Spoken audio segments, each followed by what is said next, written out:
Day 13. My morning routine was simple the next day. I went about leisurely with the necessities that had to get done, one of which was stretching out a few sore spots that had made themselves known after I woke up and got water from the nearby stream. My breakfast bubbled away as I tried to get the last knot out of my muscle. Normally for breakfast, I would just grab a small snack of preserved food instead of going through the trouble of cooking. But today, it felt right to go a bit beyond, treating myself, including some foraged in-season herbs and nuts.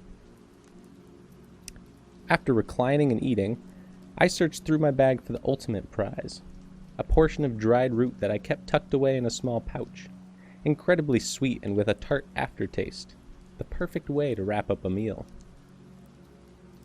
Cleaning up my mess and packing my things, I set my sights beyond the dusty plains, towards a patch of green in the distance that was framed by a formidable backdrop of dark mountains.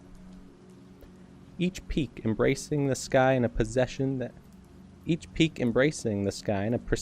went on for as far as the eye could see, only their bases visible under the cover of thick clouds. When I had walked for quite some time, I started to consider stopping for a rest, when in the distance I suddenly realized there was a figure that had been sitting peacefully, unmoving under a tree, their back to me. I couldn't make out any of the person's features, and despite being similar in build to a human, it certainly was not. Approaching from afar, I was about to call out so as not to surprise this stranger, but before I could, it stood and turned to face me in one fluid motion. Taller than any man that had ever lived, it stood, looking me over with pale, all-seeing, unblinking eyes. The most shocking moment was when it greeted me by name. How it knew this was beyond me, for we had certainly never met before, though by now I had put together the pieces and knew this was a seraph, a creature of uncanny ability, as old as time, and driven by purposes that would occasionally lead to the crossing of paths with humanity. In all of my years, I only knew of one that had ever come to Tenora, staying a few years before departing suddenly, and the only reason I knew that much was simply by word of mouth. Standing in the presence of this majestic entity, I felt wholly stunned and humbled, in a stupor, feeling that any question I could muster up would be inadequate or just plain stupid. Then the seraph, speaking first with the sound of a deep stream rushing over rocks and from a mouth that hardly moved but still had strong resonance. "Since I know your name, it seems only fair you mine. I am called Zoe." All the polite human pleasantries didn't seem adequate for such a meeting, so I settled with the simplest, "It is my pleasure to make your acquaintance," though I wasn't fully sure if it was yet. Zoe asked if I would like to share a meal together, and I accepted the offer and sat under the tree, taking off my pack. It stooped low from its lofty height, rummaging around in a small travel bag slung at the base of the tree, until a small box with many tiny seeds rattling around inside was produced. These Zoe dropped into a hole made in the soil, and then covered them again with dirt. In wonder, I watched as with outstretched hands over the spot. The seraph tilted its head towards the sky, uttering an otherworldly sound. Chills went down my back. There was something happening in the dirt. It writhed and moved. Tendrils circled each other until a burst of life emerged from the ground, blooming into a radiant flower, the stalk of which sprouted multiple kinds of fruit, all good for eating. It was a miracle to behold, and I had never seen such an exotic-looking plant in my life. I was encouraged to take my fill from it. Nothing that grew from it was like anything that I had tasted before. The intricate and firm texture of each fruit, mixed with the sweetness of honey, was beyond compare. Not overwhelming the senses, but playfully tugging them along on a journey. I was completely astounded, trying them all eagerly, each one satisfying completely, and the only thing compelling me to try more was curiosity. Zoe had not partaken, but was waiting patiently beside me, sitting peacefully, almost as if in a trance, though I could sense the awareness flowing forth in all directions. Once I was finished and had cleaned my hands, Zoe stated, "I have something to show you. Grab your spear." Tentatively, I did as told, following the creature to a small clearing a short distance away. I was indicated to raise my weapon. Doing so, I sunk into a ready stance, feeling a strange extra sense of vitality from the fruit I had just eaten. There was no warning as a blade flew towards me. I hadn't even seen where it had been drawn from, having just barely the time to block with the heft of my weapon. It was a shattering blow, and had my spear been made of any less quality and strength, it certainly would have been rent in two. The blade Zoe wielded was over half the length of the spear I held, deftly and easily swung in the creature's nimble hands. Towering over me, I knew I was outclassed in every way. All I could do was block strike after strike, losing ground with each. A swipe aimed at my stomach was barely avoidable by jumping backwards. The thin-limbed seraph was able to move its body in ways that seemed impossible, and at speeds that were at the very limits of my perception. I knew it was holding back, but I still gave it my all. There would be no honor in forfeiting. Unfortunately, I had not trained or sparred in many years, and it was now showing plainly. Zoe got past my guard, swinging for my dominant leg. Then suddenly, right before connecting, the blade was turned, and I was battered by the flat of the blade, striking the back of my leg, causing me to stumble towards the ground. Off balance, my spear was swatted away, while the blade in Zoe's hand was quickly flipped, knocking me off my feet with a strong smack of the pommel. I lay half-sitting and panting profusely on the ground. Zoe offered me a four-fingered hand to get up. Grabbing it, I was hoisted up with as much effort as a person would have picking up a loaf of bread. Ruefully, I grinned. I thought I was going to get at least one lucky strike in there somewhere. It was hard to read Zoe's expression, but the seraph seemed doubtful. Instead, it said, the road ahead of you will be a challenging one. Your skill with a weapon and your agility will be of vital importance. I will show you a form that will benefit you, should you choose to practice it. A gesture was made indicating Zoe wanted me to hand over my spear. I was intrigued, watching as the weapon was swung with expert hands like a sword, slicing through the air with the cutting side of the blade. I watched the footwork that accompanied the slashes and thrusts, trying to commit as much as possible to memory. Then Zoe leaped over a dead stump and unleashed a flurry of attacks on it, dead wood flying in all directions. I was surprised at the ferocity of this graceful being as it walked back to me, handing back the spear. Your turn. We went over the drill until I couldn't hold the spear up anymore, at which point it was deemed enough, and I gratefully crashed down on a patch of grass. I started a fire and offered a place by it, welcoming Zoe to join me, promising to cook something delicious. But as I looked into the twilight, it was off in the distance, standing motionless, an alien silhouette on the landscape.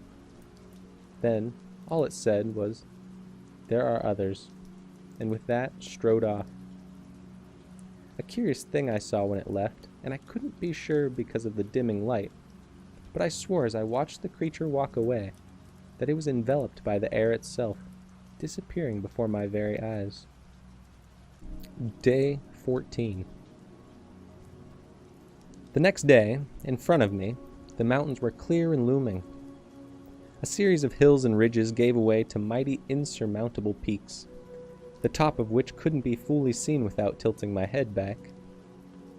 Around the bases, a few small villages and clusters of farms sprawled about, mostly elegant estates and the homes of those who didn't wish to live under the mountain, but still benefit from the riches that flowed forth from it.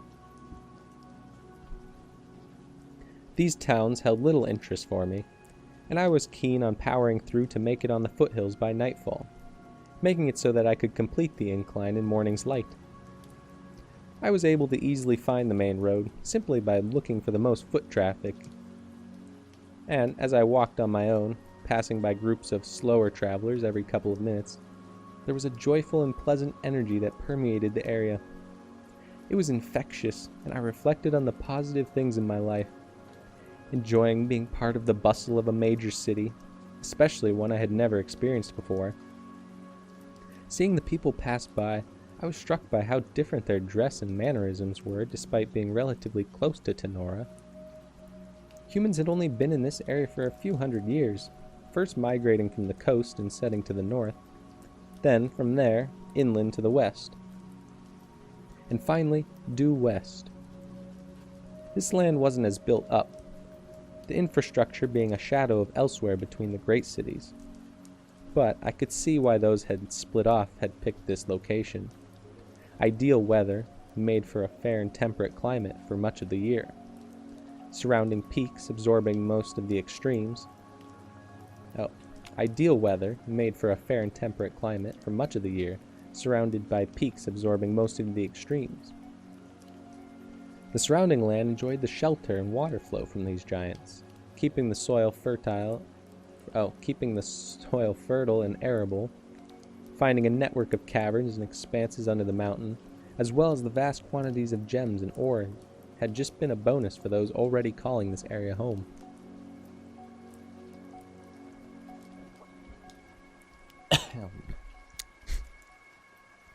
I hailed a cart driver who was willing to take me the rest of the way for a small price. He had just finished a delivery of ore and now was bringing back specialty trade goods from another town far away. Eager to get back to his home, he drove the cart at a quick clip, and we made it to the town in no time. With the time saved, I was able to find a comfortable inn to spend the rest of the day in. The particular one I chose was hosting a modest tournament for one of my favorite table games. Over a drink and fine food, I played the night away, managing to come into second place, only losing to a far superior opponent, who used a strategy I had never seen before, but that I resolved to give a go in the future. The evening ended in a story as a skilled orator took to a small stage, proceeding to enrapture the crowd with wondrous tales of times old, when great heroes lived, when spirits roamed in a young world, and of the creation of Earth itself from the void. Everyone in the audience was mesmerized by the colorful descriptions and vivid details woven through the speech. Listening intently, I felt invigorated and inspired in my own adventure, imagining what it may yet encounter. With my thoughts running wild, I took to my room, settling into a deep sleep. Day 15. Finding breakfast was the first real task of the day, heading out into the streets to find a shop serving the morning crowd. One small coin later, and I was happily tearing into a freshly baked pastry. To take on the mountain today was my real mission, now bathed in sunrise colors, accentuating the clefts and crags, melding together with the architecture built upon it. One of the gateways at the far end of the town would lead me to the city, awaiting in the depths of the peak. The road winding up the mountainside was quite grand. No expense had been spared in the building of this gem of a city. Walkways that were crafted of well-dressed stone, bearing the precise craftsmanship that all the structures along the way possessed. One of the finest examples of this opulence that I passed were enormous statues in the likeness of the founders, each prominently displayed on high places along the route. Serious-looking people with noble features and kind eyes, which were set as precious stones, catching and reflecting the light.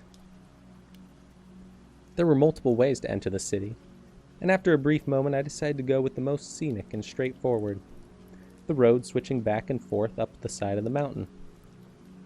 It weaved its way ever higher, through tunnels and canyons, always at a steady and gentle incline, making the ascent relatively easy. Oh, the ascent? I don't think that's spelled right. Most of the people that took this route opted to pay for a ride by cart, which was always for a reasonable fare. That was not my plan, though. The carts were pulled by pairs of sturdy mountain yaks, putting their heads down and dragging their occupants with ease. There were paths specifically designed for them, and the number of carts passing by created a dull rumble of background noise,